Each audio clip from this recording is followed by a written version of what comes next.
ଶୀତ ଦିନରେ ଶୀତୁଆ ପାଗକୁ କିଛି ଚଟପଟା ଆଉ ସୁଆଦିଆ ଖାଇବା ପାଇଁ ସମସ୍ତଙ୍କର ଇଚ୍ଛା ହୁଏ। ଆଜି ଆମେ ଫୁଲକୋବି ପିଆଜି ବନେଇବା, ଯୋଉଟା କି ପୁରା ସହଜରେ ପୁରା କମ ସମୟରେ ପ୍ରସ୍ତୁତ ହେଇଯାଇଥାଏ, ମାନେ କମ ପରିଶ୍ରମରେ ମଧ୍ୟ। ଜୟ ଜଗନ୍ନାଥ, ଷ୍ଟ୍ରୋଜିସ୍ ଓଡ଼ିଆ କିଚେନକୁ ଆପଣମାନଙ୍କୁ ବହୁତ ବହୁତ ସ୍ୱାଗତ। ସେଥିପାଇଁ ପ୍ରଥମେ ଏଠି ମୁଁ ନେଇଛି ଗୋଟେ ଫୁଲକୋବି। ଫୁଲକୋବି କଣ କରିବା ନା ଛୋଟ ଛୋଟ ସାଇଜର କାଟି ନେବା। ଆପଣ ଚାହିଁଲେ ଆପଣଙ୍କ ହିସାବରେ ଫୁଲକୋବିର କ୍ୱାଣ୍ଟିଟି କମ କିମ୍ବା ବେଶୀ ମଧ୍ୟ କରିପାରିବେ। କାଟି ସାରିଲା ପରେ କଣ କରିବା ନା ଭଲସେ 4ରୁ 5 ଥର ଆମେ ଧୋଇ ନେବା। ଧୋଇ ସାରିଲା ପରେ ଏଠି ଦେଖନ୍ତୁ ମୁଁ ନେଇଛି ଗୋଟେ ସସ୍ପେନ୍ ନେଇଛି, ସେଥିରେ କିଛି ପାଣି ମୁଁ ଆଡ୍ କରୁଛି।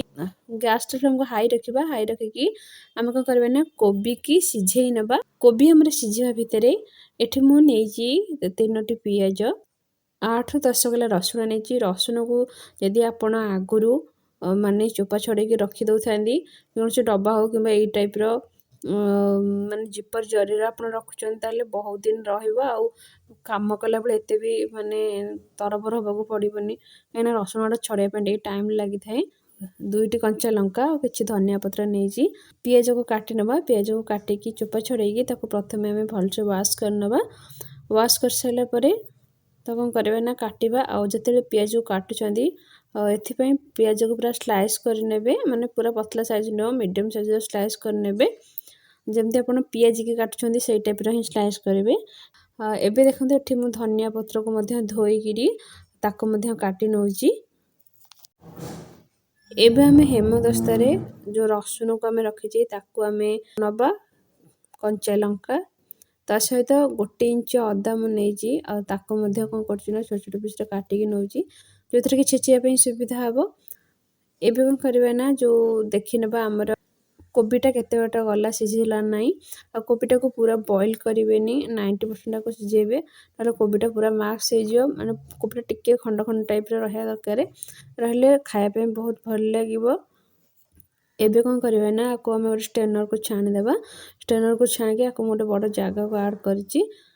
ଏବେ ସେଥିରେ ଆମେ ଯେଉଁ କାଟିକି ରଖିଛେ ପିଆଜ, ଧନିଆ ପତ୍ର, କୁଟିକି ରଖିଥିବା ଅଦା ରସୁଣକୁ ଆଡ଼୍ କରିବା। ଆଡ଼୍ କରିକି ଏଇ ମାକ୍ସ ସାହାଯ୍ୟରେ ଆପଣ ମାକ୍ସ କରିପାରିବେ, ଯଦି ହାତରେ ମଧ୍ୟ ଆକୁ ଆପଣ ଚକଟି ପାରିବେ, ମାନେ ହାଲକା କରି ନେବା। 1/2 ଚାମଚ ଚାଟ୍ ମସଲା, ଯେଉଁଥିରେ କି ସେଥିରେ ଚଟପଟା ଫ୍ଲେଭର ଆସିବ।